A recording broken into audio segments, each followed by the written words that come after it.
thanks everybody for joining us today, especially I think the previous speakers had some really powerful words on that. Zach asked me to speak on resilience and what that means.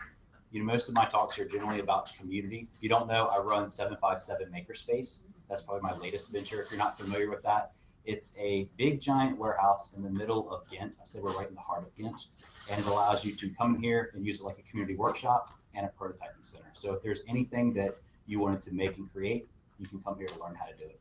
And if you don't know how to do stuff, we'll teach you enough to be dangerous.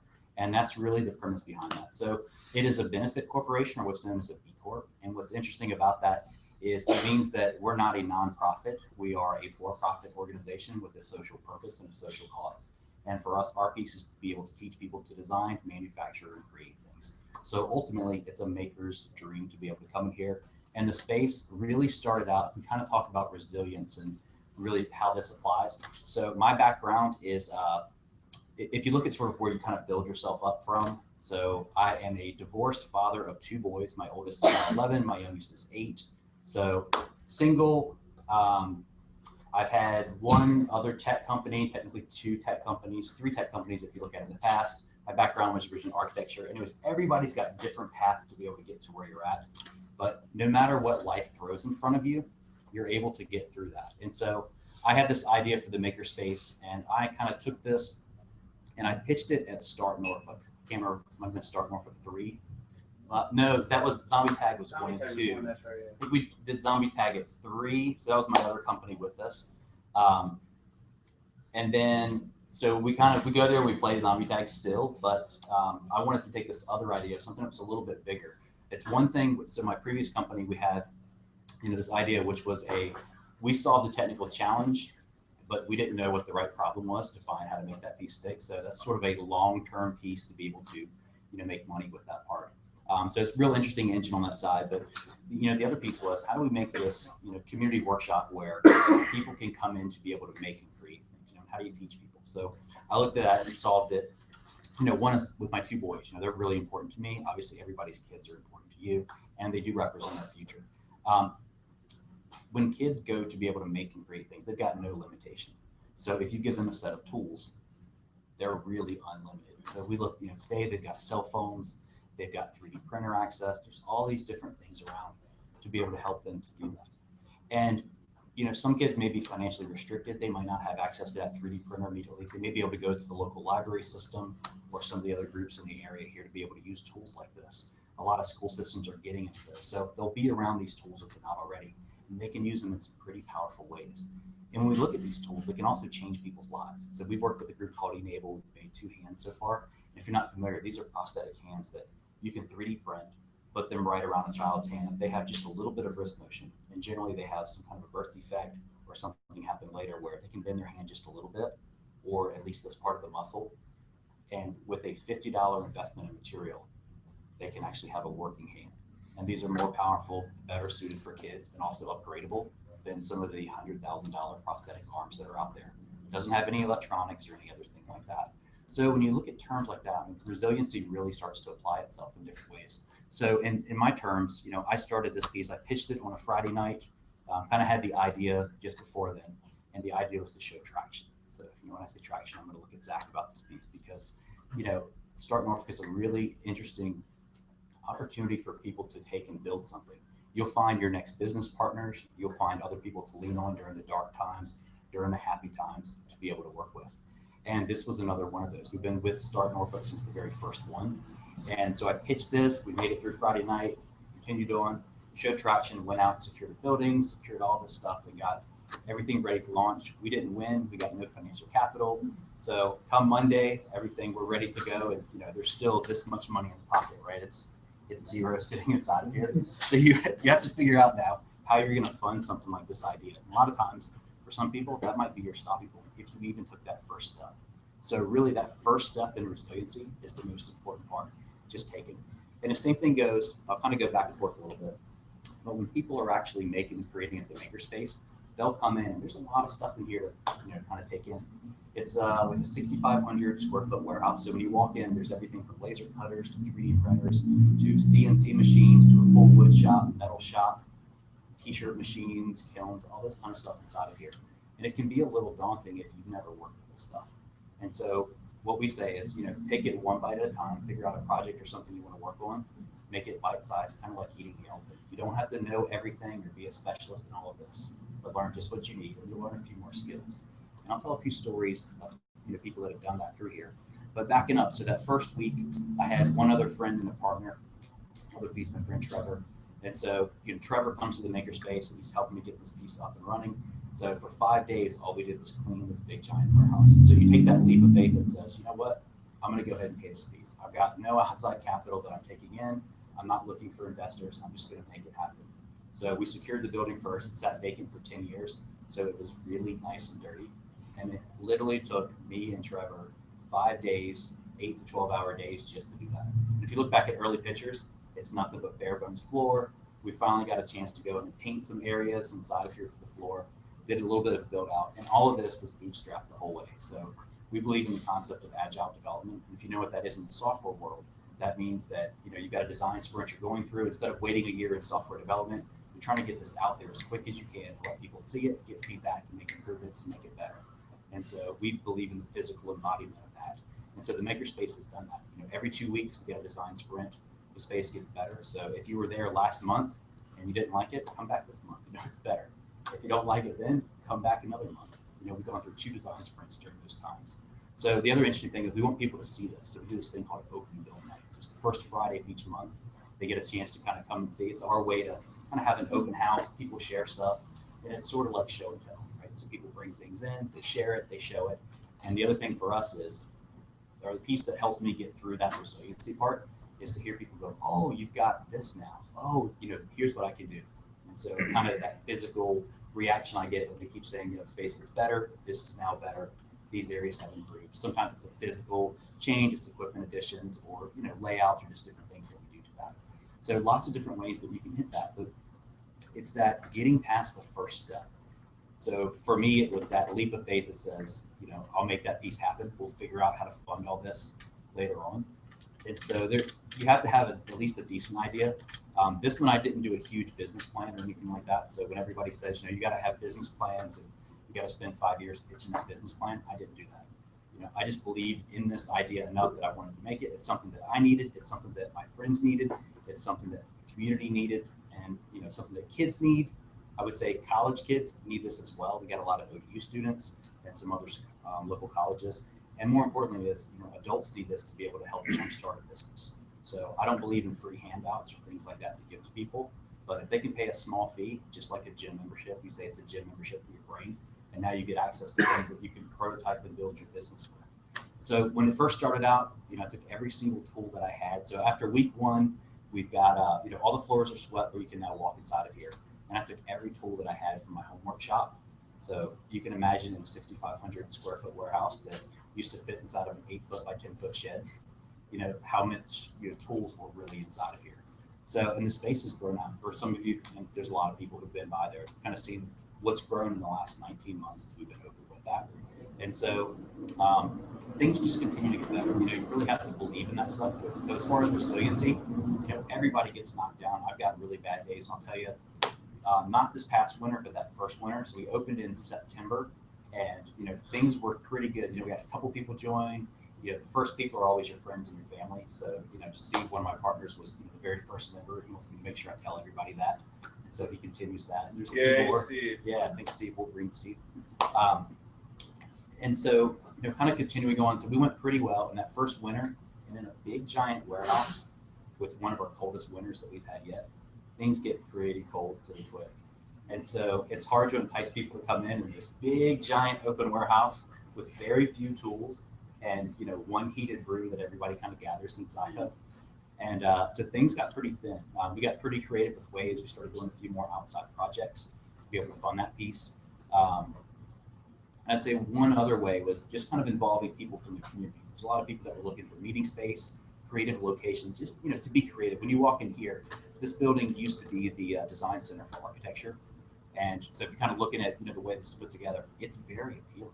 And so if you can make places that are appealing and feel kind of cool to go into, and we looked at this and said, how can we make a warehouse cool? And it's been a real slow process to get there, but I think it's starting to feel a little better. Things are kind of zoned out a little bit more. You can see, different signage or locations where these different areas occur. Where's the wood shop? Where's the metal shop? Whereas before it was just kind of here and slowly started growing. We had everything from friends coming in, just, renting the space for 2 hours for $35 to have a class inside of here. I mean, things like that. You look at that and you kind of think, what does $35 do? Well, $35 sure made, kept the internet going that month, or, when bills had to be paid, that kind of stuff really made a big difference. So I can't say enough that, the friends that really participate in that kind of stuff, I didn't say how important, every $35 was, but that made a huge difference, in the middle of winter, right there, in the thick of things. And then things were starting to get, pretty good. We knew about when winter's going to stop, things start to warm up. And then we have that extra cold spell. Winter stayed 1 month too long the year before last, and it was very cold, and it just instantly changed, right? It went from just blizzard cold to just, beautiful warm weather, nice to be outside.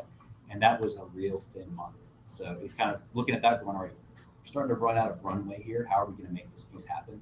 So in terms of resilience, just reaching out to people, trying to find, we did everything from classes. We have this thing ongoing every Saturday called Makerspace Cadets. So, I believe that kids and finances shouldn't be a restriction for kids to be able to learn. So we do something pretty inexpensive, so it's $10, right? So it's cheaper than a babysitter to have for an hour and a half, drop them off at Makerspace. But that $10 from each one of those kids, so we had the internet on from a couple of other meetings. This helped to pay the rent inside of here.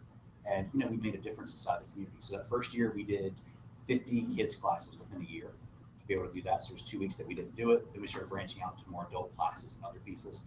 So that combination and reaching out and helping people to make a difference, and that folks that come back month after month, week after week, or the ones that come in and join as a membership, that, they're not going to be there if you don't take that first step. So as I said that earlier, if you go through that pitch stage or that idea stage, and some of you might maybe just there at that idea part, you've taken that first step. That's the biggest piece. That next step is the most critical. And you'll get through that cold winter. You just got to believe in it. You got to push through it. And if you've got your own virtues inside that you believe in, you'll keep making that piece. That's your first winter that you have to get through. Second winter, easy peasy. Have a little bit of money. Things are comfortable. Next year will be even better. I've already bought heaters for the space for next year. So, you can start planning these things kind of slowly as they go across. But it's really important to, get past that first stage. So I call it the nuclear winter. If you can get past nuclear winter, you're in good shape after that. So I could keep talking a little more about that. I know Zach said keep it a little bit short. How are we doing time-wise? We only talked for 9 minutes. Was it? Yeah. All right, Beau, turn everyone. Thank you.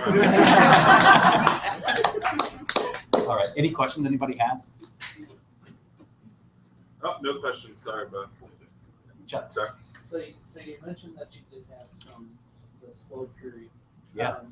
What did you use to keep yourself motivated? I mean, you said you just keep persisting, but what did you use? What types of tools did you use to keep yourself? Yeah, gosh, that's a great question. I can tell you that I remember sitting in this giant cold warehouse with just enough heat, double socks, and I'm wearing like 3 sweatshirts and a jacket, and I'm convincing myself to stay here for the day, right? Like you're like, I could kind of be anywhere else.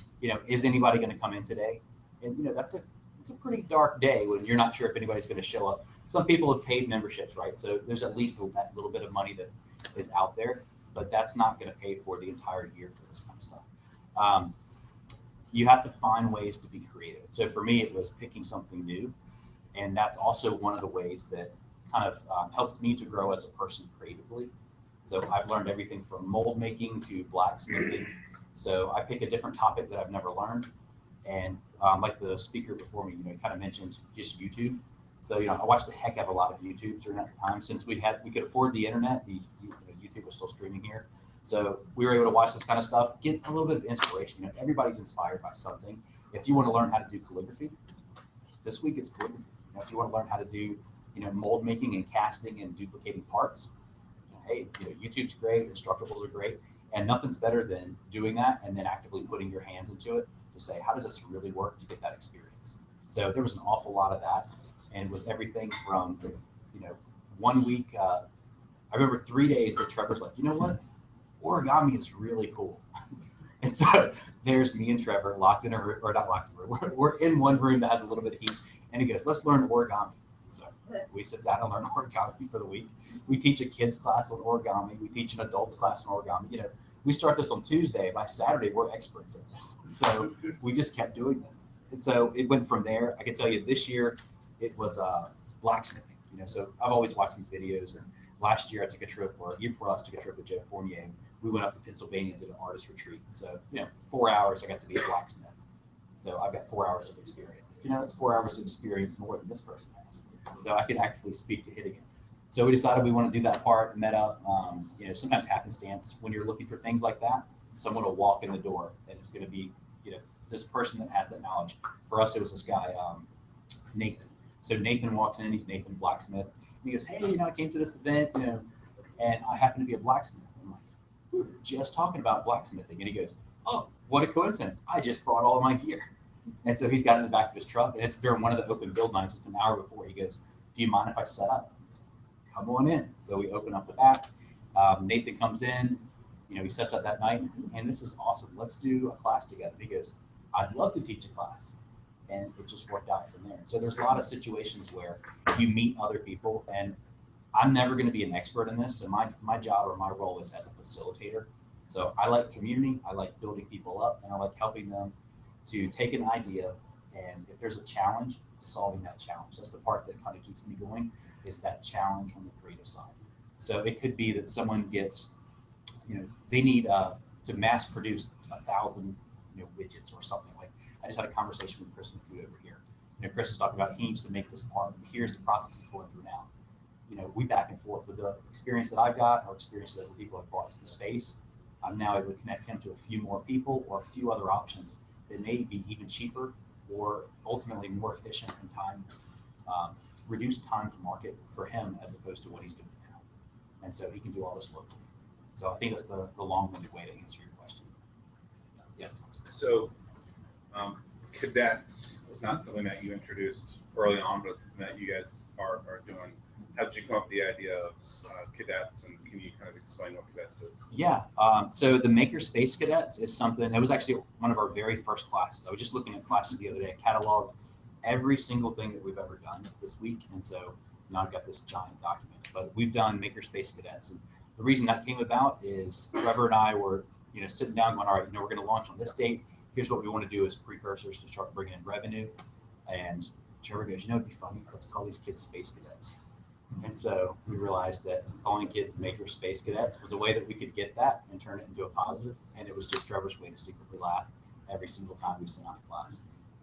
So that's where the cadets came from. Cadets we look at kids that are 7 and higher, do everything, teaching them how to program, to teaching them how to do blacksmithing, to 3D printing, to, you know, you kind of name this out of here. This week we're working with flight. So we built a rocket launcher last week. They learned how to make paper-based rockets. And they're learning, you know, how to launch these things, how to build together quickly, and do rapid prototyping. So they find ways to fail, and ultimately we want to teach them it's totally cool to fail. So they're inside of an environment that you'll find, you know, with 20, 30 kids inside of here, you'll all find creative ways to fail, and you'll find creative ways to fix that and make things better. So during robotics, right, we did this thing. Next month we have this day called NoBots Day. It's International Robot Building, and we're doing this in conjunction with Norfolk.js. So we did it last year. And from this, it's an all-day build where you learn how to build a robot from scratch, you learn how to program it, and then you come and fight it. And so this year we're doing not just the fighting robots, but now we're doing flying bots, and we're also doing water or boat-based bots. So no boats is what they call that. But going back to that, you know, these kids looked at that. They come in real quickly. They put these bots together, and everybody loves stickers, right? Especially kids. So, you know, they put stickers over top of the wheels. It turns out there's a screw that goes to a servo motor. And when you do that, and that it's connected to your material, connected to the screw, what's going to happen when that screw is connected and that servo turns? If you look at which way I'm going, I'm backing out, lefty loosey, righty tighty, right? So the wheel falls off. Turns out everybody's like, oh, we all stuck up on this. So all the kids break out, you know, knives or whatever they can get access to, and they cut that part off. And so now, you know, they all just rapidly prototyped all at once while these two other kids are battling. So they can see the failure point. And so they start making modifications, upgrades, and they're doing this while they're in the middle of their heat, getting ready to come up and battle to the next people. So this was the same, not just for kids, but they also battle adults. So there was, I think our oldest was 70 plus. in there, and our youngest was probably 4 or 5, and it was a 10-year-old last year that won this. Inside that battle bot competition. So in terms of how that works, it's every Saturday, 10 a.m. And that was the first piece. Just one, how can I entertain my own kids? I want to build a business that they can feel comfortable coming in after school, or other kids can. They can come with their families. They can make and create stuff. So the dollar store being nearby is like the greatest thing for a kid to run over here with $2 and come back in and hack it up, break it up, and make it into something else. And they've done something creative. Yes. Question about the cadets. I have a son who he wants to launch his own sneaker line.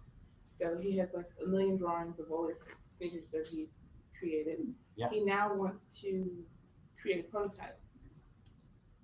I know I don't have any idea where to start to get the material or, give him what he needs to do that. Is that something that he could come there and learn? He would probably not do it through cadets, but if you come by, I would treat that like I do any other consultation. So people walk in, like today I had 3 people come by with different ideas, and they come in, they bring their idea at least as much as they can and say, here's what I'd like to do. And you look at that, and sort of like consulting, right? You kind of backtrack and say, all right, in order to do that, what do you know? Mm-hmm. And sometimes you don't know what you don't know. For anybody that comes in and says, I know it all, we're not going to be able to help you until we break past that barrier.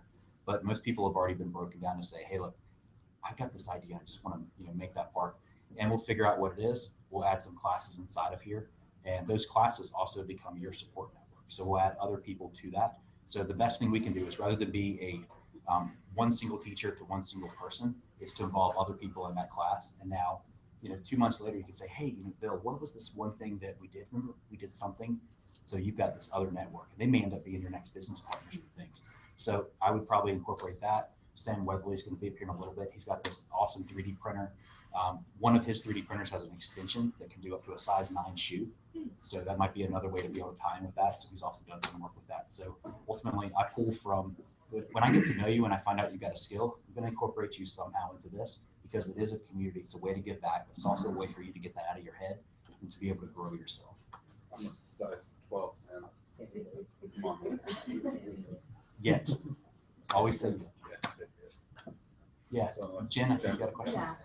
Could you talk a little bit about the difference of your original concept business plan, even though it wasn't really detailed, and compare that to some of the things that you had to shift and adjust, and how you made those leaps and shifts? Yeah, great question. So comparing to the original, you can't operate under the premise that if you build it, they'll come. Just because we've got a makerspace doesn't mean anything's going to be there. One, in every other town, or even inside the same town, someone else is going to come by and tell me they're opening a makerspace, or all of a sudden, we're partnering with 4 other makerspaces that are going to open in 2 cities here, right? Like, I get stuff like this that pops up, and so for us, it was just realizing you can get past, everybody wants to own a makerspace, or that if you just have a space, people are naturally going to come, and you find things that you like to do. So if I'm passionate enough to stay there in the middle of winter and keep myself going, we kind of go back to Chuck's question here. If you've got that piece, chances are it's going to be interesting enough to a few other people, and they'll kind of come along for the ride. But if you stop the bus and the bus doesn't go, and you're just hoping it's going to coast all the way to your destination, it's not. You got to keep things changing, things engaged. For us, it's always that balance of, you can do so much community outreach and teaching. There's also a balance of having to buy equipment, upgrade equipment, add stuff inside of here. So there's just kind of a fine dance. I don't know the complete answer to it yet, other than I look forward to the next 2 weeks, and then I look forward to the next 2 weeks, and continue that. So that's kind of the drive. So resilience for me is just, if I don't look at things in that way, it's real easy to get depressed or down in your businesses, to kind of think, how do I get started? Where do I go? How do I dig myself out of this whole finances, kids? You can keep spiraling and spiraling. But if you could just say, look, here's this thing that I want to learn, the rest will keep happening. You just keep, one foot in front of the other to get there. And at least that's how I've done it. So I don't know all the answers, but I keep finding things that attract people, that are interesting. And I can tell you, in the middle of winter, one of the coldest days we had 30 kids outside for a blacksmithing class. In the very back, we set up burn cans and s'mores and all this stuff. And then we ended up having 42 adults for the class right after. First, one single forge inside of here, one single anvil. And we figured, we might get a couple with this, and we were just blown away. So that tells me, people want to be creative. They're going to come out. They're going to suffer through the harshest of conditions if you can make it interesting and if you care about it. I went out to get s'mores. It's, what would be cooler is, we have s'mores to like fill this extra little bit of time. So you have to get creative as well, and people continue to come back from stuff like that. Beau Turner, thank you so much. Thanks.